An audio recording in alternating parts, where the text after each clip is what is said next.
Hello बच्चों।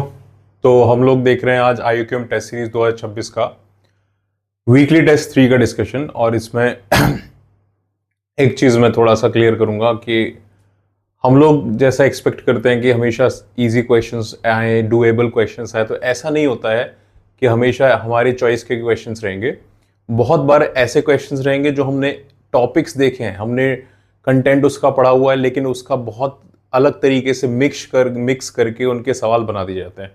तो इस पेपर में ऐसे बहुत सारे सवाल थे जो डायरेक्ट टॉपिक के नहीं थे, लेकिन इनडायरेक्ट उनके एप्लीकेशन के थे। मैंने इस चीज का बहुत ध्यान रखा कि आप कोई ऐसी चीज फेस ना करो जिससे आपको वो कॉन्सेप्ट ही ना पता हो। तो इसमें ऐसे सवाल थे जो मिक्स्ड ऑफ कॉन्सेप्ट, जो आपको ऑलरेडी पता है, उनके सवाल थे। तो हम लोग पहले क्वेश्चन से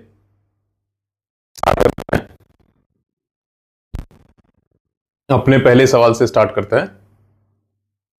ये रहा हमारा फर्स्ट क्वेश्चन, जिसमें कहा गया है कि इंटीग्रल साइड लेंथ है। अब देखो, एक कंडीशन ये दे दी कि इंटीग्रल साइड लेंथ है, और कहा गया है कि ये प्रॉपर्टी फॉलो कर रहा है कि बी एंगल बी जो है वो 2 टाइम्स ऑफ एंगल ए है। तो पॉसिबल लार्ज, सबसे छोटा पॉसिबल पेरीमीटर बताना है, क्योंकि सबसे बड़ा तो इनफाइनाइट हो जाएगा, सबसे छोटा हमें पॉसिबल पेरीमीटर बताना है। तो देखो, इसके लिए मैंने क्या किया, हमने एक ट्रायंगल बनाया ABC, और उस ट्रायंगल ABC में हमने ये जो चीजें गिवन थी उनको मार्क किया, जैसे गिवन था एज इट इज उस तरीके से मार्क किया इस ट्रायंगल में। तो B बराबर 2 टाइम्स ऑफ एंगल A है, तो अगर मैं इसको थीटा मान लेता हूं तो ये अपना हो जाएगा 2 थीटा, और ये बचा तीसरा एंगल, तो 180 माइनस 3 थीटा। हमने साइड्स को मार्क कर दिया, ये हो गया स्मॉल a, इसके सामने हो गया स्मॉल b, और इसके सामने हो गया स्मॉल c। मैं हमेशा बोलता हूं ज्योमेट्री के प्रॉब्लम्स आधे सॉल्व हो जाते हैं अगर आप उसका डायग्राम सही से बना लेते हो। तो ज्योमेट्री में बेटा इस चीज का ध्यान रखना कि हम लोग डायग्राम अच्छे से बनाए, बढ़िया से बनाए, आधा सवाल वहीं पे हमारा सॉल्व हो जाएगा। तो ये डायग्राम हमने बना लिया। अब दिखाई दे रहा है कि हमें एक ही कंडीशन दी हुई है और हमें ABC के लिए सम ABC का लीस्ट होना चाहिए। तो हमने सोचा कि यार ऐसे तो ABC में कोई कनेक्शन नहीं दिख रहा है, लेकिन ये हमारे एंगल्स थोड़े जाने पहचाने, तो हमने साइन रूल लगाया। अगर इस ट्राइंगल में साइन रूल लगाएंगे तो A के सामने एंगल है थीटा, तो A अपॉन साइन थीटा किया। B के सामने एंगल है 2 थीटा, तो B अपॉन साइन 2 थीटा किया। और C के सामने 180 माइनस 3 थीटा था, तो 180 माइनस 3 थीटा किया। साइन रूल लगा दिया। अब देखते हैं इसमें से कुछ कॉमन मिलेगा कि नहीं मिलेगा। इसको मैं लिख सकता हूं कि ये हमारा हो ही जाएगा साइन 180 माइनस थीटा होता है साइन थीटा। तो ये sine theta, sine 2 theta, sine 3 theta हमें मिल रहा है। अगर मैं कॉमन निकालूं, कॉमन कैसे निकालेंगे हम लोग, तो कॉमन निकालेंगे साइन 2 थीटा को 2 साइन थीटा कॉस थीटा लिख के, और साइन 3 थीटा को हम लोग लिखेंगे 3 sine theta minus 4 sine cube theta. तो ये इस सवाल में साइन 2 थीटा का फॉर्मूला भी यूज हो गया, साइन 3 थीटा का फॉर्मूला भी यूज हो गया। तो इसमें से साइन थीटा हम लोग हटा सकते हैं, सब में दिख रहा है, कॉमन दिख रहा है, इसमें भी दिख रहा है, इसमें भी दिख रहा है। तो हमारे पास बचेगा A बराबर B अपॉन 2 कॉस थीटा बराबर C upon 3 minus 4 sine square theta. तो यहां से इसको देख के कह सकता हूं कि हमारा जो कॉस थीटा रहेगा वो आ जाएगा B/2A। ये इसको देख के कह सकता हूं। और इस B/2A को, 2 cos थीटा हमारा B/A आया तो cos थीटा B/2A आ गया, इसमें अप्लाई कर देंगे।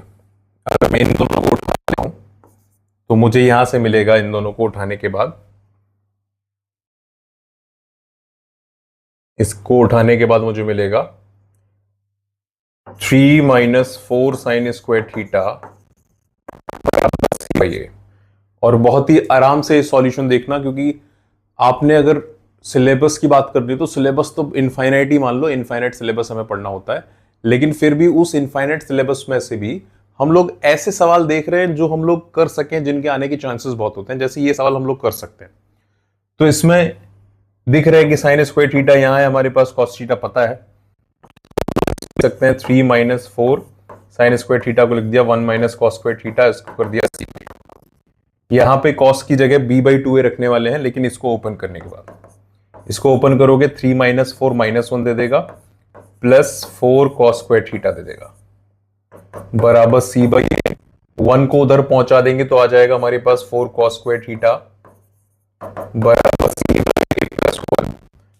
अब हम लोग इसकी वैल्यू रखेंगे। अगर हमारे पास cos theta B by A है तो कॉस स्क्वायर थीटा आ जाएगा B square upon 4a square, और B square upon 4a square इसकी जगह रखोगे तो 4 से 4 कैंसिल हो जाएगा, तो एक स्टेप में खा जाता हूं उसमें। B square upon 4a square आ गया और ये आ गया c plus A upon A. तो ये 4 से 4 कट गया, a से a कट गया, और हमें दिख रहा है कि अगर हम लोग क्रॉस मल्टीप्लाई कर दे तो हमें मिल जाएगा बी स्क्वायर बराबर a इंटू ए प्लस सी। पूरी कहानी से हमें एक चीज समझ में आई कि तीनों साइड्स का जो रिलेशन है वो बी स्क्वायर बराबर a इंटू ए प्लस सी समझ में आया। अब इस रिलेशनशिप के बेसिस पे हम लोग ए बी सी को फाइंड करेंगे, क्योंकि कहा गया इंटीग्रल साइड लेंथ है, तो ए बी सी तीनों आपके इंटीजर्स होने चाहिए। तो फोकस रहेगा कि बी स्क्वायर एक परफेक्ट स्क्वायर क्वांटिटी हमें दे। तो अब इसको फर्दर सॉल्व करने के लिए हम लोग देखना बेटा कितने प्यार से इसको बनाएंगे, इसको सॉल्व करेंगे फर्दर आगे सॉल्व करने के लिए। इसको ये के लेवल का सवाल था, एकदम छोटा सा दिख रहा था लेकिन इतना आसान नहीं था। हमें मिल गया बी स्क्वायर बराबर ए टाइम्स ऑफ ए प्लस सी। तो मैंने ए की सबसे छोटी वैल्यू से स्टार्ट किया, क्योंकि हमें ए दो जगह दिख रहा है, ए को 1 रखा मैंने, तो ये आ जाएगा बी स्क्वायर बराबर 1 प्लस सी। तो मेरे पास ये चांस है कि मैं यहां पे c को रख सकता हूं 3, क्योंकि c को 3 रखने से बी स्क्वायर आ जाएगा हमारा। बी स्क्वायर परफेक्ट स्क्वायर होने से अगर मैं इसमें c को 3 रखता हूं तो हमें बी स्क्वायर 4 मिल जाएगा, इससे हमें b मिल जाएगा 2। तो मैंने देखा कि हम लोग a को 1, b को 2 और c को 3 रख रहे हैं, तो हमारा ये ट्रायंगल फॉर्म नहीं हो रहा, क्योंकि ये ट्रायंगल्स इनइक्वालिटी में फिट नहीं बैठ रहा है, क्योंकि c की वैल्यू a प्लस बी के बराबर हो जा रही है। ऐसे ही फर्दर आप इसमें और कोई वैल्यू ट्राई करोगे, मान लो आपका मन किया c को 8 रख के देखते हैं, तो c को जैसे ही आपने 8 रखा बी स्क्वायर बराबर 9 बनेगा, तो b की वैल्यू 3 हो जाएगी, फिर से c बड़ा हो जाएगा, तो ये वैल्यू वैलिड नहीं हो रही, ये वैल्यू वैलिड नहीं। फिर मैंने a को 2 रखा तो हमारा बी स्क्वायर बन जाएगा 2 टाइम्स ऑफ यानी 4 टाइम्स ऑफ 2c। यहां पे भी मैंने रख के देखा कि चलो c को 2 रख देते हैं, या c को ऐसा नंबर रख देते हैं जिससे बी स्क्वायर परफेक्ट स्क्वायर हो जाए। तो हम लोग जो सबसे छोटा पॉसिबल नंबर है उसके बारे में सोचें, तो 4 इधर ऑलरेडी एडेड है, इसको हम लोग 12 बना ले, यानी c को हम लोग 6 रख देते हैं। c को हम लोगों ने 6 रख दिया तो बी स्क्वायर बराबर आ जाएगा 16, तो b बराबर आ जाएगा 4। यहां भी देख रहे हो कि तीनों का जो सम बैठ रहा है वो c के मतलब c बराबर b प्लस सी हो जा रहा है, तो इससे भी फिट नहीं हो रहा है। तो ऐसे मैंने ट्राई किया, a को 3 रखेंगे तो आ जाएगा बी स्क्वायर बराबर, ये आ जाएगा बेटा 9 प्लस 3c। इस बार मैंने c को भी 3 रख दिया, या c को लेटर से हम लोग ऐसा नंबर ले लेते हैं जिससे परफेक्ट स्क्वायर बन जाए।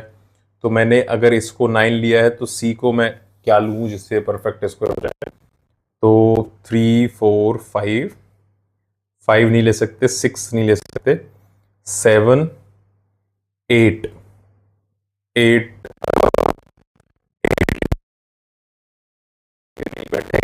ले सकते हैं क्या, 9 ले सकते हैं। c को मैंने 9 रख दिया तो आ जाएगा बी स्क्वायर बराबर, ये हो जाएगा 36, तो b बराबर 6। फिर से वही कंडीशन फॉलो हो रही है हमारी कि इस बार फिर से c की वैल्यू b प्लस a के बराबर होगी।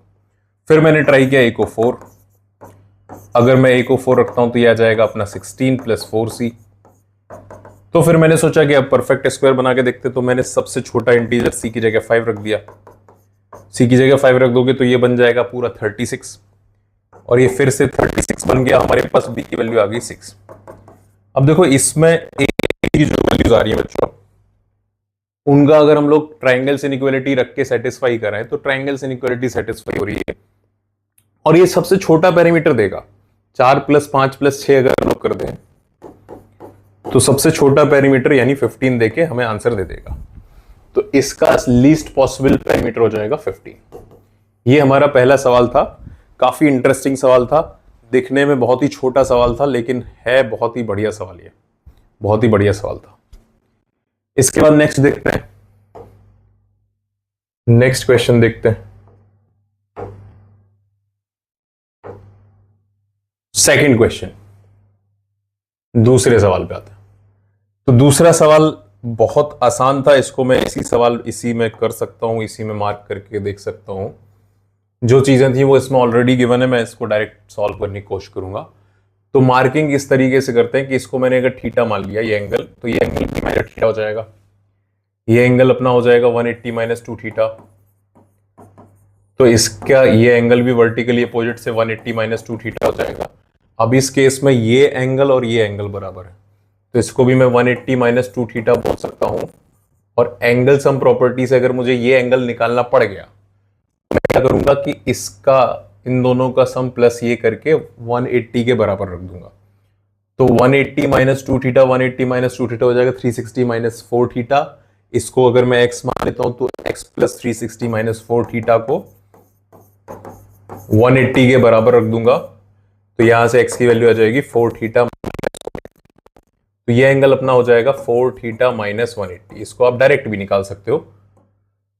तो ये एंगल भी अपना 4 थीटा माइनस 180 हो जाएगा। अब ये इसके सामने है, तो इसके सामने वाला ये एंगल भी आ जाएगा 4 थीटा माइनस 180।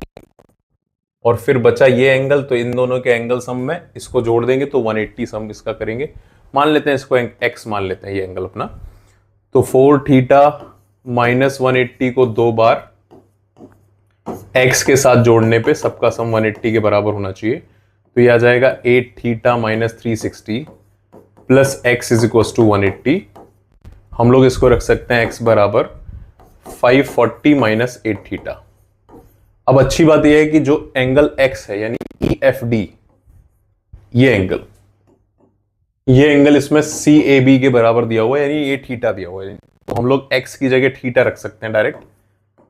तो 540 माइनस 8 थीटा आ जाएगा ये अपना 9 थीटा बराबर 540, और थीटा की वैल्यू आ जाएगी 60 डिग्री।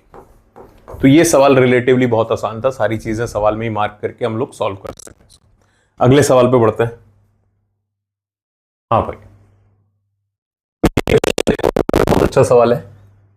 इसमें कहा गया है स्क्वाड्रेटल में ये चीजें बराबर है, तो मैंने मार्क कर लेता हूं जो चीजें बराबर है उनको, कि AB is equal to BC है इज इक्वल टू CD है, और ABC यानी ये एंगल 80 है, BCD ये एंगल 160 है। इसको मैंने मार्क कर लिया। अब इस सवाल में हमें x की वैल्यू निकालनी है। अगर ADC को x बोल दे रहा हूं, ये एंगल मैंने x बोल दिया, तो इस x की वैल्यू निकाल लिया। अब सवाल के फॉर्मेशन से हमें समझना होता है कि इसमें अप्लाई क्या किया जाए। जैसे इसमें आप अगर देखो तो 3 साइड बराबर दी हो, 3 साइड अगर बराबर दी हो, क्वाड्रेटल है, ट्रायंगल में कन्वर्ट करना है, तो हम लोग एक डायगोनल बना लेंगे। तो मैंने एक डायगोनल बना लिया। तो अब इसमें ये 2 ट्रायंगल्स बट गए। इसमें 2 ट्रायंगल्स में देखो AC दोनों में कॉमन हो गया, एक साइड ये दोनों के पास है। तो ये परफेक्ट कंडीशन होती है साइन रूल लगाने की।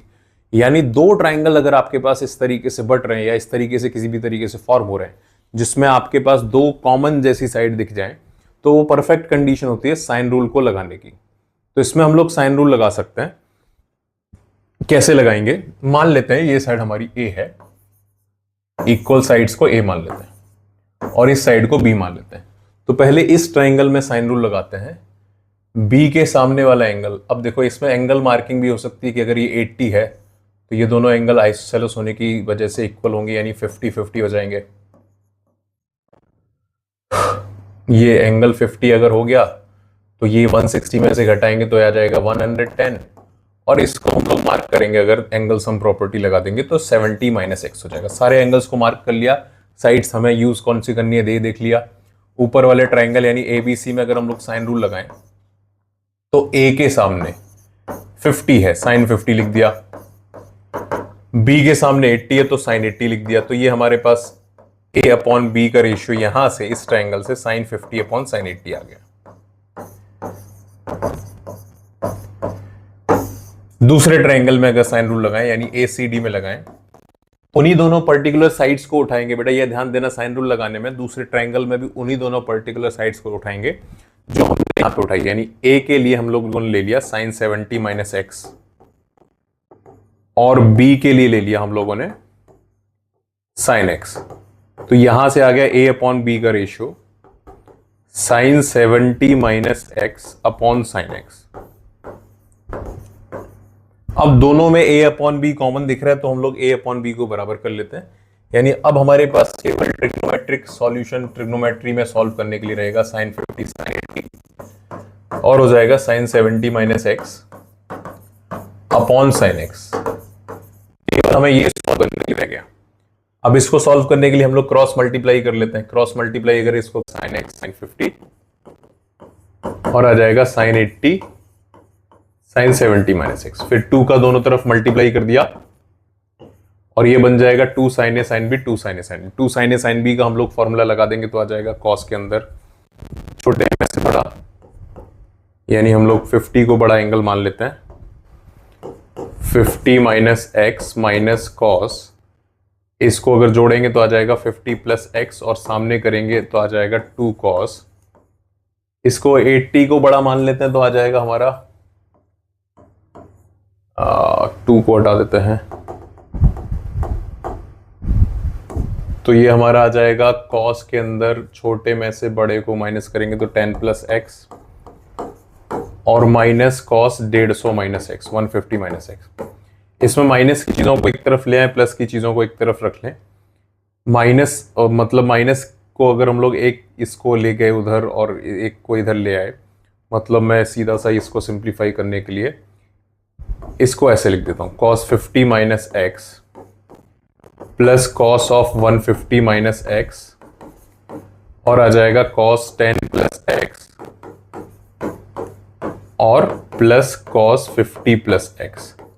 फिर से इसमें cos C plus cos D का हम लोग फॉर्मूला लगाएंगे और cos C plus cos D का अगर फॉर्मूला लगाएंगे तो हमारे पास क्या जाएगा 2 टाइम्स कॉस के अंदर एक बार जोड़ के हाफ करेंगे तो आ जाएगा 100 माइनस एक्स और एक बार घटा के हाफ करेंगे तो आ जाएगा cos 50 और सामने अगर यही फॉर्मूला लगाए देंगे तो आ जाएगा हमारे पास करोगे तो 2 cos 30 प्लस एक्स और आ जाएगा घटा के हाफ करोगे cos 20।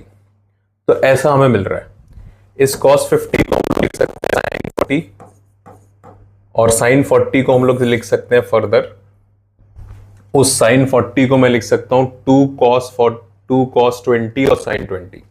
तो ये आ जाएगा अपना 2 times of cos 100 minus x into 2 sin 20 cos 20 और आ जाएगा 2 cos 30 प्लस एक्स cos 20। मैं फिर से रिपीट कर रहा हूं कि हो सकता है कि आपको ये मेथड थोड़ा लंबा लगे, आप अपने हिसाब से छोटा मेथड भी अप्लाई कर सकते हो जो आपको समझ में आता। तो ये मुझे 2 cos a cos b 2 cos a sin b मिल गया। इसमें मैं फॉर्मूला लगाऊंगा तो ये आ जाएगा साइन के अंदर एक बार दोनों को जोड़ना है, जोड़ोगे तो आ जाएगा ये हमारा 120 माइनस एक्स और घटाना है माइनस, इसमें से इसको घटाएंगे तो आ जाएगा 80 प्लस एक्स और ये हो जाएगा cos 30 प्लस एक्स। हम लोग इस स्टेज पे जाके पहुंच गए। इस स्टेज के बाद मैं इसको फटाफट इसको थोड़ा और सिंप्लीफाई कर देता हूं क्योंकि पूरा सॉल्व करना है, इसलिए मैं इसको पूरा सॉल्व कर रहा हूं जिससे आपको समझ में आए कि आखिरी के स्टेप तक कैसे पहुंचा जाता है। इसको मैं 120 को लिख सकता हूं अगेन 90 प्लस 30 प्लस एक्स, तो ये आ जाएगा साइन 120 माइनस एक्स को मैं लिख सकता हूं cos 30 माइनस एक्स। तो cos 30 माइनस एक्स माइनस इस cos को उधर लाके साइन 80 माइनस एक्स को सामने भेज दिया तो ये cos c minus cos d का फॉर्मूला लगा तो ये आ जाएगा 2 साइन, एक बार जोड़ के हाफ करना है, जोड़ के हाफ करेंगे तो 30 आ जाएगा और एक बार घटा के हाफ करोगे, घटा के बड़े में छोटे को घटाएंगे तो ये आ जाएगा 2 साइन एक्स ही बचेगा और ये आ जाएगा साइन 80 माइनस एक्स।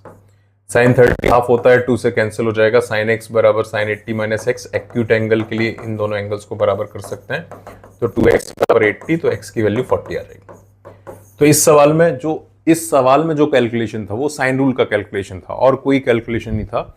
जितना टाइम हम लोगों ने साइन रूल में इन्वेस्ट किया इस सवाल में वही इसका कैलकुलेटिव पार्ट था। तो इसमें x की वैल्यू 40 आ गई। नेक्स्ट क्वेश्चन देखते हैं। अगला सवाल देखा जाए तो ये क्वेश्चन काफी लोगों को परेशान किया।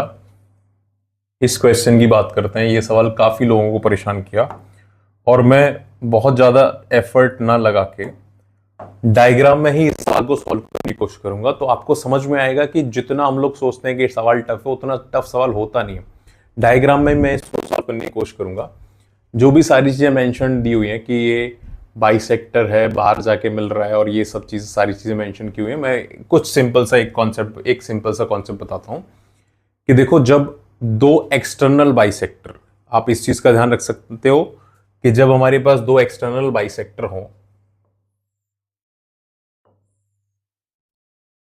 दो एक्सटर्नल बाइसेक्टर्स अगर हैं, इस एंगल को मैंने बी कह दिया, इसको सी कह दिया, और ये हमारा एंगल ए है, तो इन दोनों एक्सटर्नल बाइसेक्टर के हिसाब से डी पॉइंट पे बनने वाले एंगल को हम लोग बहुत आराम से प्रेडिक्ट कर सकते हैं। और इसको आप याद भी रख सकते हो, क्योंकि एक्सटर्नल बाइसेक्टर की वजह से ये एंगल हो जाएगा 90 माइनस सी बाई टू, और ये एंगल हो जाएगा 90 माइनस बी बाई टू। इस ट्रिक को आप ध्यान रख सकते हो। तो ये x अगर इसको हम लोग मान लें, तो एंगल सम प्रॉपर्टी से x plus 90 minus B by two plus 90 minus C by two, तीनों का सम होना चाहिए 180, plus 90 minus C by two, तीनों का सम होना चाहिए 180, और ये 90 180 से 180 कैंसिल कर दिया, तो इस x की value b by two plus C by two के बराबर ही आ जाती है। ये आप ध्यान रख सकते हो कि ये b बाई टू और c बाई टू के बराबर आ जाएगा। और एक ट्राइंगल में अगर हम लोग इसको देख रहे हैं, तो ये वैल्यू आ जाएगी 90 माइनस a बाई टू के बराबर। तो ये ट्रिक आप ध्यान रख सकते हो कि दो एक्सटर्नल बाइसेक्टर जिस पॉइंट पे मिलेंगे, उस पॉइंट पे जो एंगल बनेगा वो 90 माइनस सामने वाले का हाफ होगा। 90 माइनस सामने वाले का हाफ होगा एक्सटर्नल बाइसेक्टर के लिए। दो इंटरनल बाइसेक्टर जहां मिलेंगे, वो एंगल बनेगा 90 प्लस सामने वाले का हाफ। तो ये ट्रिक आप ध्यान रख सकते हो। तो मैं इसको मिटाता हूं। मैंने एक एंगल को मार्क कर लिया, बना लिया है कि ये जो डी पे एंगल बनेगा, ये पूरा एक्सटीरियर एंगल बाइसेक्टर की वजह से ये बन जाएगा 90 माइनस ए का हाफ। बाकी सारे एंगल्स भी मार्क कर देता हूं। ये एंगल, इसको मैंने सी मार्क कर दिया, एंगल हो जाएगा 90 माइनस सी बाई टू, इसको मैंने B 90 minus B by two कह दिया, ये एंगल बी हो गया।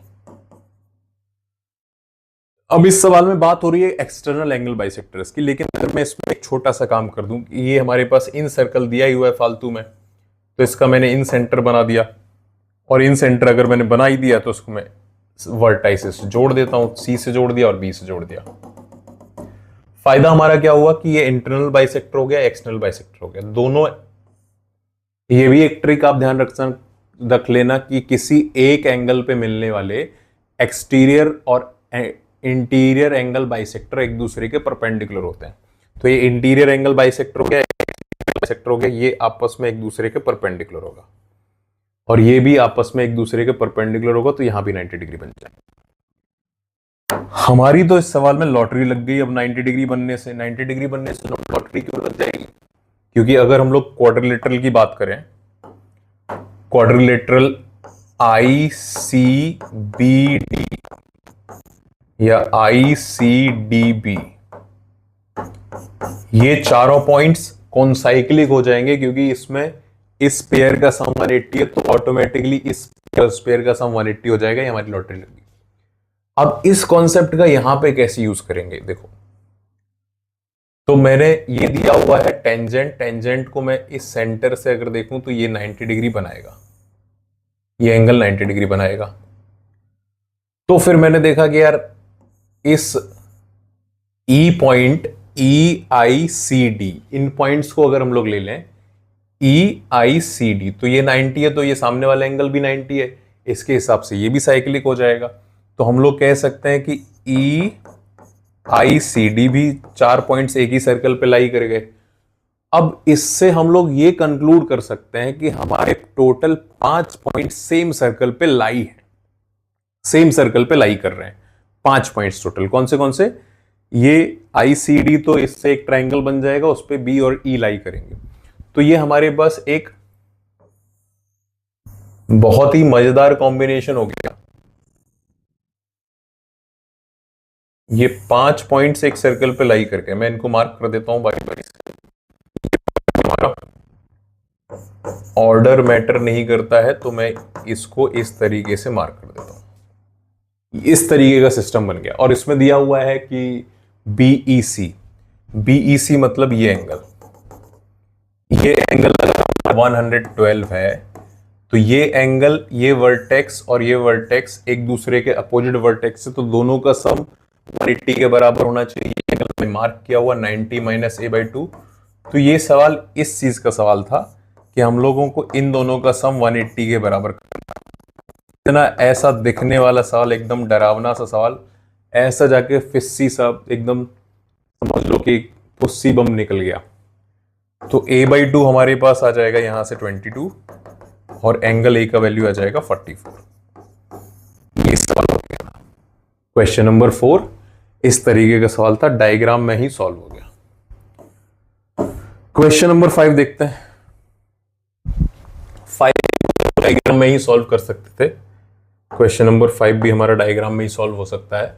जो चीजें जैसे मार्क की हुई वैसे मार्क कर देते हैं। डी ए यानी ये, डी एफ यानी ये, डी ई यानी ये, और उसके अलावा बी एंड ई एफ बराबर है एक दूसरे के, और बी एफ और बी सी बराबर है।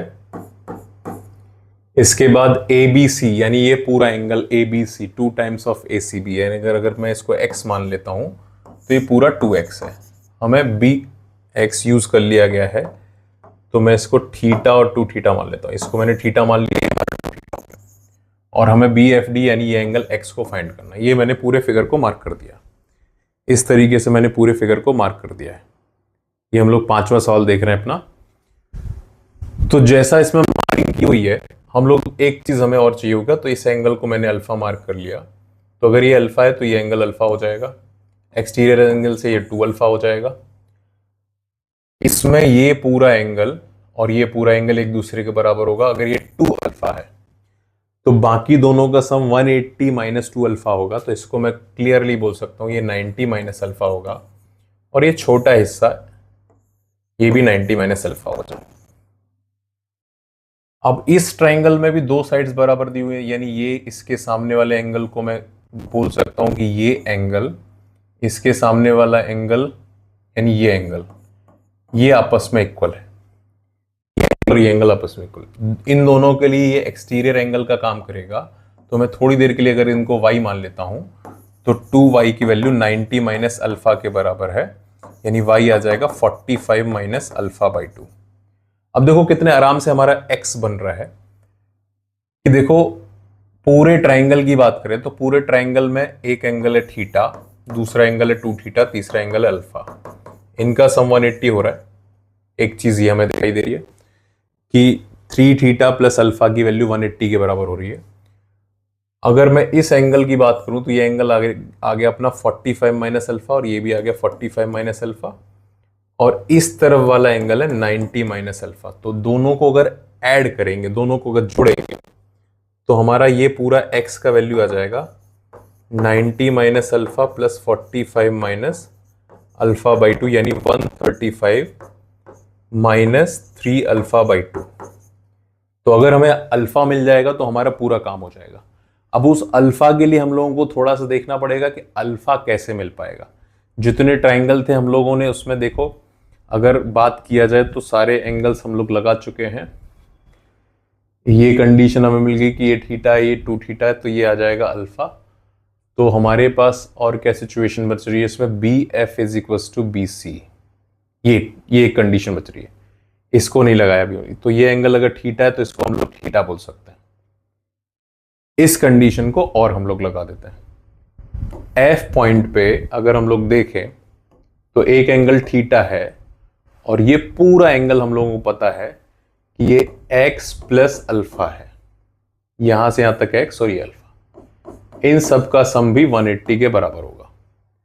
तो अगर मैं चाहूं तो यहां से बोल सकता हूं कि हमारा जो इन दोनों से कंपेयर करके बोल सकता हूं कि ये जो थीटा प्लस x है, या समझ लो कि हम लोग x की वैल्यू यहां पे रख देते हैं 135 minus 3 alpha by 2 plus alpha is equal to 180, तो ये आ जाएगा हमारा थीटा, और यहां से बचेगा माइनस अल्फा बाई 2 बराबर 45, यानी 2 theta minus alpha is equal to 90, और ये दे रहा है 3 theta plus alpha is equal to 180।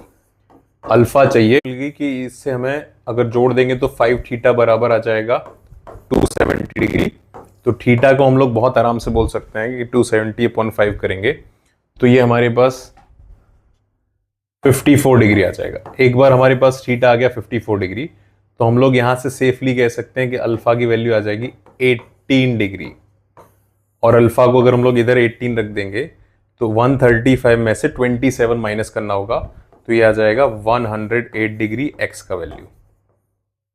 X की जो वैल्यू बनेगी वो हमारे पास 108 डिग्री आ जाएगी। थीटा 54, अल्फा आ जाएगा 18, अल्फा को पुट करेंगे तो एक्स ही आ जाएगा। इसके बाद नेक्स्ट क्वेश्चन देखते हैं, क्वेश्चन नंबर 6।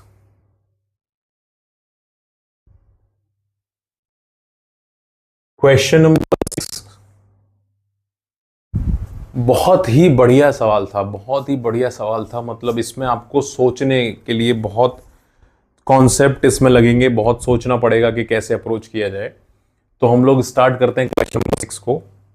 सवाल नंबर 6 में क्या था ऐसा जिससे ये सवाल टफ हो जाता है, या जिसको ये सवाल टफ लगा उसके लिए क्या था इस सवाल में। सबसे पहले हम लोगों को कहा गया है कि एक सर्कल बनाना ही है, तो मैंने एक सर्कल पहले से ही बना लिया। एक सर्कल बनाना था तो उस सर्कल को पहले से बना लिया। अब हमको कहा गया है कि एक ट्राइंगल है एबीसी, ट्राइंगल एबीसी को बढ़िया से बना लेते हैं।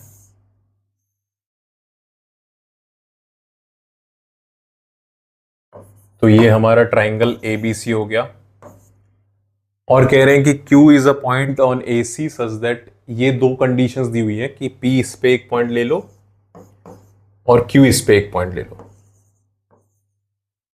और दोनों को ज्वाइन करने वाली लाइन का सम इसके और इसके बराबर होगा। Bisector of angle A meet some circumcircle, इसका बाइसेक्टर जो है वो मिल रहा है इस पॉइंट R पे, और कह रहे हैं कि PRQ का एंगल 52.5 डिग्री है।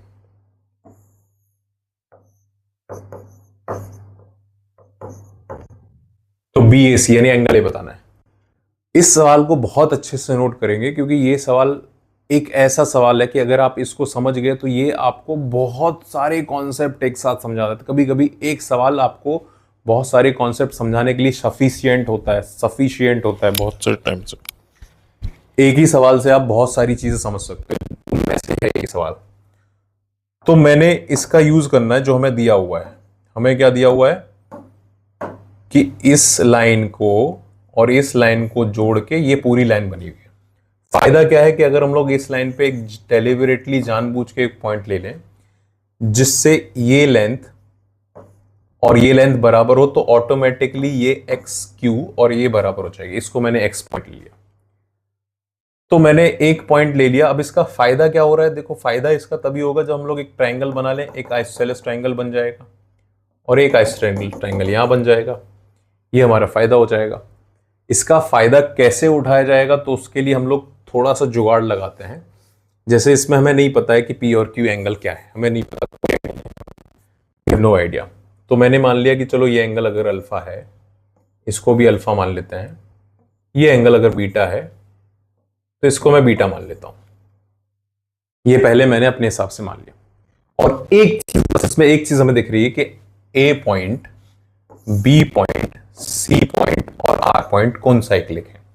तो इससे हम लोग एक साइक्लिक क्वाड्रेटल अगर बनाना चाहें तो ऐसे बना सकते हैं, ऐसे। ये हमारा एक साइक्लिक क्वाड्रेटल हो गया। तो मैंने सोचा यार अगर ये एंगल पूरा ए है तो ये 180 माइनस ए होगा पूरा। ये एंगल पूरा हो जाएगा 180 माइनस ए, साइक्लिक क्वाड्रेटल की प्रॉपर्टी। अब थोड़ा मैं इस एंगल के बारे में बात करूंगा, क्योंकि पूरा सवाल इसी एंगल पे टिका हुआ था कि ये एंगल क्या है। ये एंगल अगर हमें समझ में आ जाएगा तो पूरा सवाल सॉर्टेड हो जाएगा। उसके लिए मैंने मेहनत किया। सबसे पहले बी पी क्यू सी इस क्वाड्रेटल को देखा, ये क्वाड्रेटल को उठाया, देखा इसमें ये एंगल बी है, ये एंगल बी है, हमें इसका नहीं पता, हमें इसका नहीं पता। तो मैंने क्या किया कि हम लोग कह सकते हैं कि P प्लस क्यू का sum 360 minus B plus C angle sum यही बोलता है। और बी प्लस सी को ट्राइंगल के हिसाब से 180 माइनस एंगल ए बोल दिया, तो ये पूरा एंगल बन गया 180 प्लस एंगल, यानी ये पूरा एंगल और इस पूरे दोनों का सम हो गया 180 प्लस ए। अब मैंने सोचा कि यार अगर मैंने इसको अल्फा अल्फा माना है तो एंगल P प्लस 2 अल्फा का सम 180 होगा, और इसको अगर मैंने बीटा बीटा माना है तो एंगल Q प्लस 2 बीटा का सम भी 180 होगा। तो अगर मैं दोनों को लाइन से जोड़ देता हूं तो P plus Q plus 2 alpha plus 2 beta बराबर 360 हो जाएगा। P plus Q plus 2 alpha plus 2 beta बराबर 360 हो जाएगा। इसी पे सवाल पूरा टिका हुआ था कि ये एंगल क्या आप निकाल के ला रहे हो। तो यहां से 2 अल्फा प्लस 2 बीटा की value 360 minus P plus Q लिख सकते हैं। और P प्लस क्यू आपको पता है, ये 360 में से अगर ये एंगल माइनस किया जाएगा तो बचेगा 180 माइनस ए। तो अगर 2 से डिवाइड करोगे तो ये एंगल 90, इन दोनों एंगल्स का सम यानी अल्फा प्लस बीटा का सम आ जाएगा, वो आ जाएगा 90 माइनस ए। अगर अल्फा प्लस बीटा इस लाइन पे दो एंगल्स हैं, इनका सम 90 माइनस ए बाई 2 आ रहा है, तो लीनियर पेयर से इसको लिख सकते हैं 90 plus A by 2 linear pair से। यही इस सवाल का मेन पॉइंट था, क्योंकि अगर ये एंगल 180 माइनस ए है तो इसका रिफ्लेक्स एंगल बनेगा 180 प्लस ए, और सामने का एंगल अगर 90 प्लस ए बाई 2 है यानी ये एंगल इसका डबल है। तो हम लोग क्लियरली कह सकते हैं कि ये जो आर पॉइंट है ये सेंटर ऑफ द सर्कल है जिसपे ये पॉइंट एक्स लाई कर रहा है। तो इससे हमारा ये फायदा हो जाएगा कि बी एक्स सी इस ट्राइंगल के लिए, बी एक्स सी के लिए ये जो आर पॉइंट है ये सेंटर है, इसके सरकम सेंटर, इस ट्राइंगल के लिए सरकम सेंटर का काम कर रहा है आर पॉइंट। और सरकम सेंटर से फायदा क्या होगा कि ये अगर हम लोग रेडियस लेते हैं बी आर को, तो बी आर अगर हमारा रेडियस है तो सी आर भी रेडियस हो जाएगा और एक्स आर भी रेडियस हो जाएगा।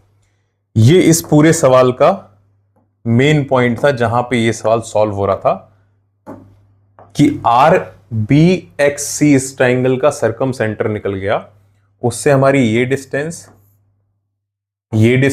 और ये डिस्टेंस बराबर होगी। तो हम लोग अगर अब इसमें से neat and clean figure draw करें, एक बढ़िया से फिगर बना के निकालें, इसमें से देखो ध्यान से, बढ़िया से इसमें से फिगर बना के निकालें अगर हम लोग, तो हमारे पास दो फिगर्स स्ट्रक्चर फॉर्म में दिख रहे हैं, दो फिगर हमारे पास दिखाई दे रहे हैं। एक फिगर बन रहा है हमारे पास बी पी एक्स और आर, और दूसरा ये बी पी एक्स और आर, और दूसरा बन रहा है ये हमारे पास, अगर मैं इसको x को जोड़ देता हूं, इससे x को जोड़ देता हूं, ये लाइन इसके बराबर एक्स आर। तो अगर मैं x को जोड़ देता हूं तो दूसरा फिगर बन रहा है हमारे पास ये एक्स क्यू सी आर। दोनों फिगर्स की ज्योमेट्री देखें तो ये दोनों चीजें बराबर हो रही हैं।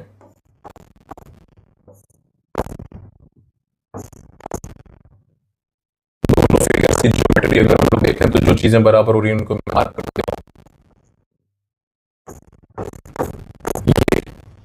तो ये ज्योमेट्री इस फिगर को काइट बना रही है, दोनों फिगर्स को काइट बना रही है, और इसका ये डायगोनल यानी पी आर इस एंगल को बराबर हिस्सों में डिवाइड करेगा और क्यू आर इस एंगल को बराबर हिस्सों में डिवाइड, यानी ये पी आर की वजह से ये एंगल और ये एंगल बराबर हो जाएगा, इस क्यू आर की वजह से ये पार्ट वाला एंगल इस पार्ट वाले के बराबर हो जाएगा, ये दोनों एंगल्स बराबर हो जाएंगे। तो अगर हम लोग पूरे एंगल की बात करें तो ये पूरा एंगल हमारे पास 180 माइनस अल्फा है, 180 माइनस एंगल ए है। हम लोग ये कह रहे हैं कि ये हिस्सा इसके बराबर है, तो अगर हम लोग इसको x मान लेते हैं तो ये x हो जाएगा, और अगर इसको y मान लेते हैं तो दूसरा पार्ट भी y हो जाएगा।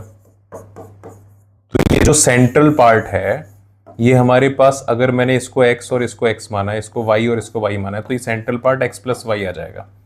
यानी यहां से ये center part x plus y जो हमें 52.5 दिया हुआ वो आ जाएगा, तो ये उसका डबल है। तो इसको हम लोग लिख सकते हैं 2 इंटू 52.5, तो 180 माइनस एंगल ए को हम लोग लिख सकते हैं 52.5 का डबल करोगे तो आ जाएगा तुम्हारा 105। तो एंगल ए यहां से आ जाएगा 75 डिग्री। ये हमारा एंगल ए आ जाएगा 75 डिग्री। यही हमें निकालना था। बहुत ही बढ़िया सवाल था ये, बहुत ही शानदार सवाल था ये, बहुत ही बढ़िया सवाल था ये।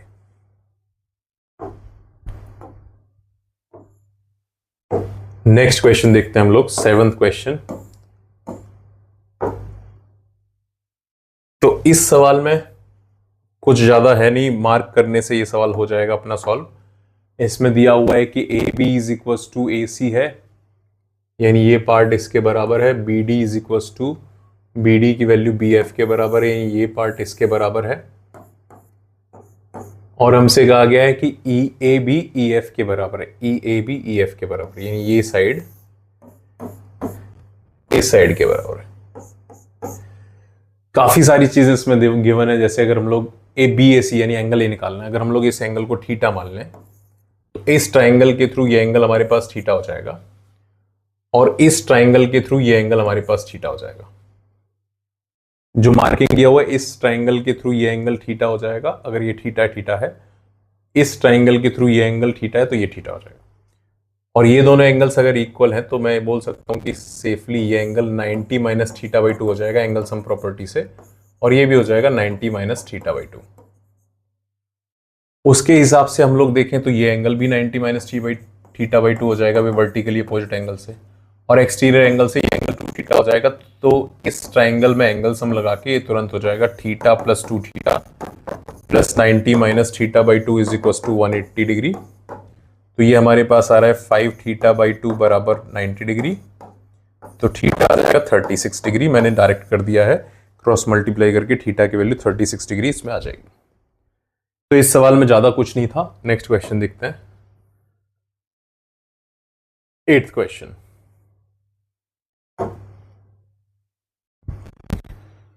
देखते हैं भाई इस सवाल में क्या है। इस सवाल में कह रहे हैं कि angle A D is equal B और सी इस पॉइंट पे ए डी, ये ट्राइंगल इक्विलैटरल है बी सी,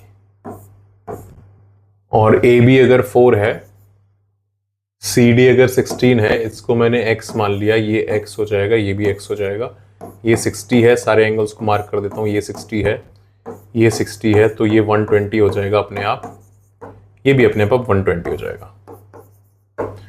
और कह रहे हैं कि ए ई डी यानी पूरा एंगल ये हमारे पास 120 है, बी सी को x माने गया, तो हमें इक्विलैटरल निकालते हैं। तो मैंने क्या किया, इस एंगल को ऑटोमेटिकली 60 माइनस थीटा हो जाएगा, और उस हिसाब से हमारे पास करने के लिए इस ट्राइंगल में और इस ट्राइंगल में साइन रूल लगाने के लिए इनफ सफिशिएंट चीजें हैं। अगर मैं इस एंगल को भी मार्क कर लूं, ये 128 थीटा है, तो 60 माइनस थीटा हो जाएगा, ये 60 माइनस थीटा, ये 128, तो ये थीटा हो जाएगा।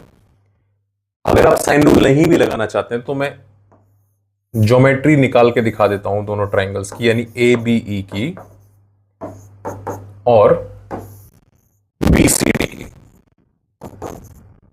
दोनों की ज्योमेट्री अगर आप देखो तो ये थीटा है, ये 60 माइनस थीटा है, ये 120 है, इसमें भी ये 120 है, ये थीटा है, और ये 60 माइनस थीटा। तो मैं क्लियरली बोल सकता हूं कि दोनों ट्राइंगल सिमिलर हैं। सिमिलरिटी वर्टेक्स के हिसाब से अगर हम लोग देखें तो वहां पे ए वर्टेक्स यहां पे बी वर्टेक्स के करस्पॉन्डिंग है, और ये ये ई वर्टेक्स के करस्पॉन्डिंग, और इसमें बी वर्टेक्स इसकी बी वर्टेक्स के करस्पॉन्डिंग है, और उसका ई वर्टेक्स इसकी डी वर्टेक्स के करस्पॉन्डिंग। ये सिमिलरिटी लग गई, सारे एंगल सेम है, सिमिलर हो जाएगा। तो अगर हम लोग सिमिलरिटी का यूज करें, अगर हम लोग, तो रेशियो ऑफ साइड्स यानी A B upon E B is equal to B E upon B D is equal to A E upon E D, इनको बराबर करेंगे अगर हम लोग, तो ए बी हमें दिया हुआ है 4, ई बी हमें दिया हुआ है x, यहां से ई बी एक्स दिया हुआ है, 16 दिया हुआ है, तो इसी से हमारा x निकल जाएगा, एक्स स्क्वायर बराबर 64 आ जाएगा, x का वैल्यू आ जाएगा 8। तो ये सवाल केवल सिमिलरिटी से सॉल्व हो रहा था, खाली इसमें सिमिलरिटी लग रहा था, खाली इसमें सिमिलरिटी लग रहा था। इसके बाद क्वेश्चन नंबर 9 देखते हैं। क्वेश्चन नंबर 9, तो क्वेश्चन नंबर 9 में कहा गया है कि एक ऐसा ट्रायंगल पकड़ लो जिसमें ए और बी में जो बड़ा एंगल है वो c+30 के बराबर है। तो अगर मैं इसको थीटा मान लेता हूं, तो मान लेते हैं ए बड़ा एंगल है तो θ+30 हो गया, तो हमारे पास बी की वैल्यू ऑटोमेटिकली 150 - 2θ के बराबर बची। एक तो ये हो गया। दूसरा, इस सवाल में अपनी हेल्प के लिए capital R upon small r का रेशियो दिया हुआ था √3+1। Capital R upon small r का रेशियो दिया हुआ था √3+1 ऐसे। तो इस सवाल की मजेदार बात है कि capital R upon small r नहीं, बल्कि small r upon capital R का ratio sine a/2 sine b/2, ये हमें पता रहता है, ये आप याद रख सकते हो रेशियो के फॉर्म में। Small r upon capital R का रेशियो ये होता है, और ये डिराइव भी हो सकता है। तो यहां से small r upon capital R निकाला जाए तो ये आ जाएगा अपना, इसका रेसिप्रोकल करेंगे तो √3 - 1/2 आ जाएगा। तो ये √3 - 1/2 इन एंगल्स को पुट कर देते हैं, a की जगह θ+30, b की इसका हाफ, b की जगह रख देंगे 150 - 2θ का हाफ, और c की जगह रख देंगे θ का हाफ ऐसे। तो इसको अगर हम लोग थोड़ा और देखें, थोड़ा और सिंप्लीफाई करें तो यह आ जाएगा 4 टाइम्स ऑफ 15 + θ/2, यह आ जाएगा 75 - θ, और ये आ जाएगा sin θ/2, ये θ/2 दिया। फिर इसके हिसाब से मैंने देखा कि जैसे मैंने बताया था साइन रूल से सॉल्व हो सकता है, तो इसको भी हम लोग साइन रूल से सॉल्व कर सकते हैं। आप इसमें वैल्यू भी रख के ट्राई कर सकते हो, जैसे कॉमन वैल्यूज अगर हम लोग देखें 30, 60, 45 इनको ट्राई कर सकते हो। तो मैंने थीटा को रख लिया 30 डिग्री, देखते हैं बन जाएगा तो ठीक है, नहीं तो सॉल्व करेंगे। तो ये आ जाएगा 4 टाइम्स ऑफ, इसको 30 को रखोगे sin 30 हो जाएगा, क्या आ जाएगा sin 45, और वो आ जाएगा sin 15। तो 4 sin 30 यानी 1/2, sin 45 यानी 1/√2, और sin 15 यानी √3 - 1/2√2। सारी वैल्यूज को रख के चेक कर रहे हैं। ये हमारा 4 बन जाएगा, इससे इसको कैंसिल कर दिया, ये हमारे √3 - 1/2 बचा, यानी LHS और RHS 30 डिग्री पे बराबर बैठ रहा है। ये इस सवाल का सिंपल सा सॉल्यूशन था, इसमें आपको कुछ भी ज्यादा हाथ पैर नहीं मानने, ये एकदम सिंपल सा सॉल्यूशन था। तो इसके बाद हम लोग क्वेश्चन नंबर 10 देखते हैं, अपने इस डिस्कशन का लास्ट सवाल।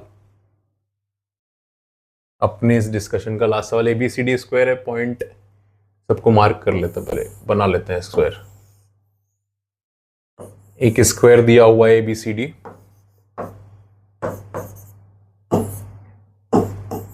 और E इंटीरियर पे एक पॉइंट है जिससे AED की वैल्यू 90 डिग्री के बराबर हो रहा है,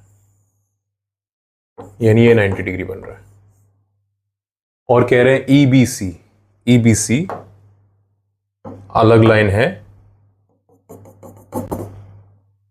इज इक्वल्स टू EAB, यानी ये एंगल जो बन रहा है वो EAB, यानी इस एंगल को अगर हम लोग थीटा मान लें तो ये θ+45 बन रहा है। और कह रहे हैं कि अगर AE हमारा 9√2 है तो BE निकालना है, ये हमें फाइंड करना है, इसको मैंने x बोल दिया। स्क्वायर है, ज्योमेट्री आसान होती है स्क्वायर की। अगर हम लोग इसको 90 - θ मान लें, अपना एंगल थीटा हो जाएगा, क्योंकि ये 90 डिग्री है। इस स्क्वायर की साइड को अगर हम लोग A मान लेते हैं तो बहुत आराम से हमें दिखाई दे रहा है कि यहाँ पे एक साइन थीटा हम लोग बता सकते हैं, साइन थीटा की वैल्यू परपेंडिकुलर अपॉन बेस यानी 9√2 अपॉन A हो जाएगी। बहुत आराम से हम लोग ये कह सकते हैं।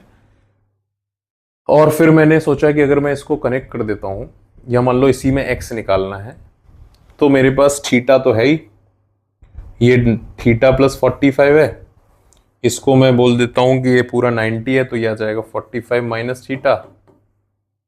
इसके सामने वाला एंगल 9√2 है, इसके सामने वाला एंगल x है, और ये हमारे पास आ जाएगा, ये पूरा एंगल आ जाएगा 135, ये 135 हो जाएगा। तो अब इस ट्राइंगल में हम लोग साइन रूल लगा देते हैं, कुछ भी पैनिक नहीं करेंगे, बस साइन रूल इसमें लगा देते हैं। x upon sine theta is equals to 9√2 upon 45 minus theta और a upon sine 135। A square की साइड हम लोगों ने मान लिया ये, और इसमें जो चीजें रिक्वायर्ड है उसको पुट कर देंगे। पहले यहां से a को हटा देते हैं, a हमारे काम का नहीं है तो ये a को हटा देते हैं। 9√2 अपॉन यहां पे रख देते, रुक लो, और इसको इन दोनों को ही ले लेते हैं हम लोग। a को रख देते हैं हम लोग 9√2 अपॉन साइन थीटा, और ये हमारे पास साइन 135 नीचे रहेगा, तो ये साइन थीटा से साइन थीटा उड़ गया, साइन थीटा की जरूरत भी नहीं पड़ी यार, तो 9√2 और नीचे आ जाएगा 1/√2, इसकी तो जरूरत ही नहीं पड़ी, ये आ जाएगा 18। वाह, बहुत ही इजी क्वेश्चन था, इसकी तो हमें जरूरत ही नहीं पड़ी। तो ये हमारे ज्योमेट्री का बहुत ही अच्छा टेस्ट पेपर बनाया था, और आप इसके सॉल्यूशंस को देखना, बार बार देखना कि आप ज्योमेट्री में कौन सी चीज इसमें से ऐसी है जो हमें नहीं आ रही है, जो हम लोग नहीं कर पा रहे हैं, उसको देखना, क्वेश्चंस को एक बार फिर से ट्राई करना। यही तरीका है सीखने का, नहीं तो कॉन्सेप्ट इनफाइनाइट है। अगर हम लोग सारे कॉन्सेप्ट के पीछे भागने लगे तो हम लोग कुछ भी नहीं सीख पाएंगे। तो जो कॉन्सेप्ट, जो पेपर डिस्कशन होता है, उसके क्वेश्चंस को अच्छे से देखो, फिर से ट्राई करने की कोशिश करो, नहीं होगा तो इसमें सॉल्यूशन देखो। तो मिलते हैं फिर नेक्स्ट डिस्कशन में, बाय बाय।